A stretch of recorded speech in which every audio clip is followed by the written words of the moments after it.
In some respects, the side deck has become understandably stale recently, filled with floodgates and kaijus.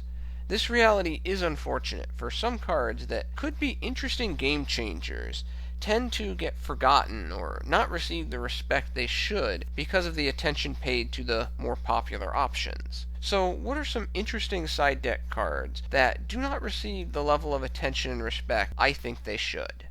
The first card is a golden oldie that probably should find its way into some side decks, if not main decks, in the very near future. Breakthrough Skill.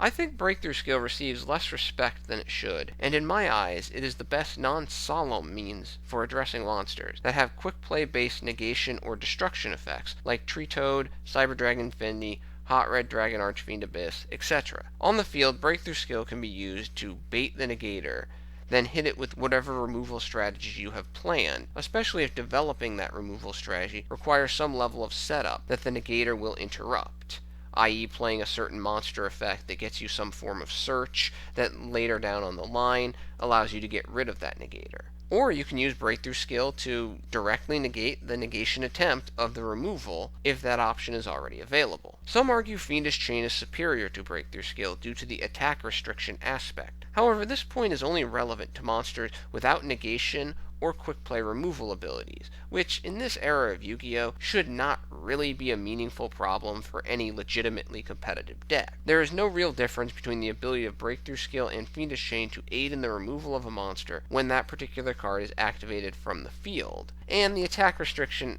effect becomes pointless because the monster is being removed from the field. The fact that Breakthrough Skill gets a second negation from the graveyard via its banishment makes it far superior to Fiendish Chain in the current meta, and definitely worth thinking about for the main deck. The second card that should see more play is a card that specializes in neutralizing XZ threats, XZ Encore. Encore is great at dealing with opponent XZ monsters that will either serve as a jumping off point to a more meaningful threat, or the final monster.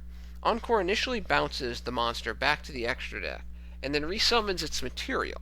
While initially this may seem like a raw deal, the summons material has its level reduced by 1, preventing the opponent from XZing into the bounced monster again. In fact, for most decks, this permanent level reduction heavily restricts any XZ summoning of this newly summoned monsters off the effect because of the general mono-level XZ summoning in most decks.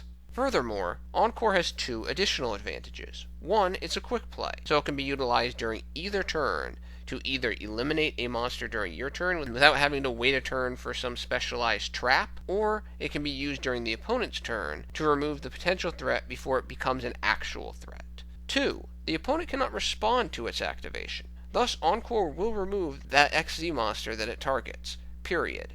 This card is especially quality for removing a negation card like Tree Toad, either directly in Paleozoic or Frog decks, or indirectly by eliminating a summoned Bahamut Shark before it can summon a Tree Toad that lacks material, which would then be immune from Encore's effect. Not surprisingly, largely because it's on this list, I think the third card is a fantastic side deck choice that has seemingly fallen through the cracks, and most people do not seem to recall its very existence. The card, Night Dragolich, a level 4, 1700 attack, dark worm monster. Oh, that's why he's still rather unknown. It's a worm without Yang Zing in its name. Makes sense, for the worm archetype is kind of forgettable.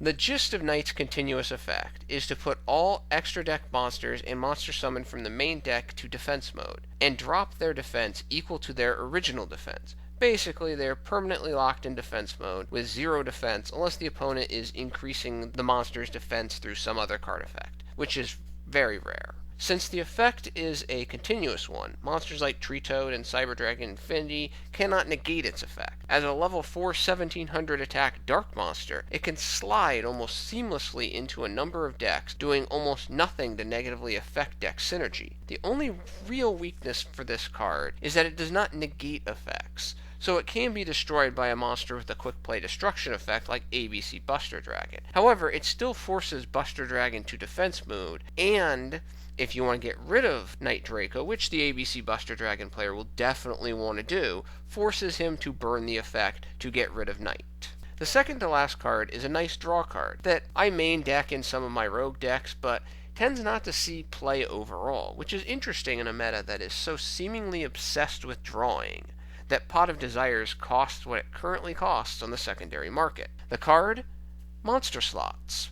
In a deck that runs a lot of the same level monsters, and does not really mind banishing a few of those monsters, like a dedicated rank 4 deck, Raid Raptor decks, Shiranui decks, Ritual Beast decks, etc. This card is rather fantastic, for not only is it an upstart goblin that does not give your opponent life points, but it also has a decent probability of netting a free special summoned monster off of the drawn card. Monster Slots is definitely an interesting and effective draw card for a number of decks, and really should get more attention and praise than it does. The final card is a different means to attack strong monsters that the opponent may wield against you, Monster Rebone. In a lot of respects, Monster Rebone is basically a Call of the Haunted for your opponent's graveyard. The condition of your opponent having to special summon is a joke in the modern meta, as a vast majority of summoning is special summoned based. The defense position standing is not that big of a deal because Rebone can be activated anytime during the turn if the special summoning condition is met, including the opponent's end phase, and a lot of the time what you're getting usually has some hefty defense because you're going to steal an important boss monster. The ability to special summon any monster from your opponent's graveyard, keep it for as long as this card or that monster you steal remains on the field, and have no restrictions in its use. Want to tribute it? Sure. XZ with it? Fine. Use its effect? No problem. Produces significant versatility in its use. Rebone still has quality versatility to, at worst, produce an emergency wall.